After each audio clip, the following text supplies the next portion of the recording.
Hey guys, what's going on? Diane here, and today we're saddling up for a culinary adventure that's wilder than the West itself. You know that feeling when you stumble upon a recipe that makes you go, people actually ate this? Well, buckle up because we're about to explore some frontier foods that'll make your taste buds do a double take. From bear meat to prairie dog stew, we're going to be cooking up a storm of dishes that time forgot. Let's kick things off with a real crowd pleaser from the 1800s, bear meat. Yeah, you heard that right. Bear meat was as common back then as beef is today. Next up on our frontier menu is buffalo tongue. Now, before you scroll away in disgust, hear me out. Buffalo tongue was considered a delicacy back in the day, prized for its tender texture and rich flavor.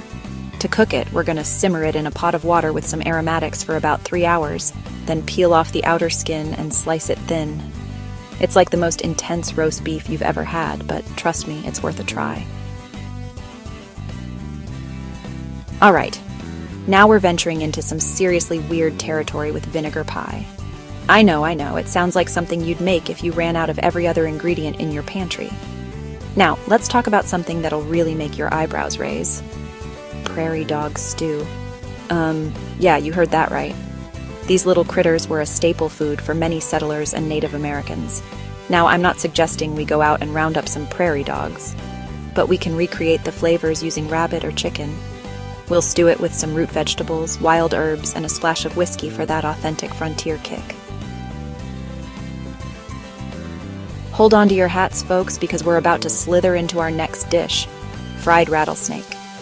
Now, before you run for the hills, let me tell you that rattlesnake meat is actually pretty mild, kind of like a gamey chicken.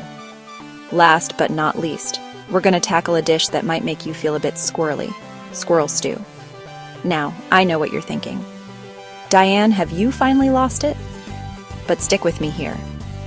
Squirrel meat was a common protein source in the Wild West, known for its tender, slightly sweet flavor. We're going to stew it with some wild mushrooms, root vegetables, and a splash of hard cider.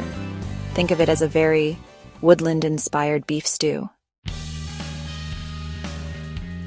And that's a wrap on our Wild West culinary adventure, a smorgasbord of frontier cuisine that time forgot.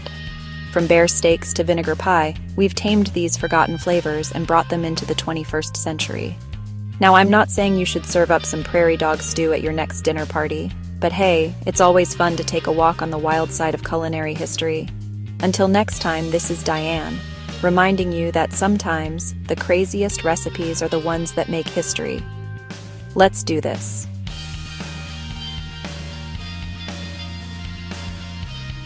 Don't forget to like and subscribe to Roaming the Wild Frontier.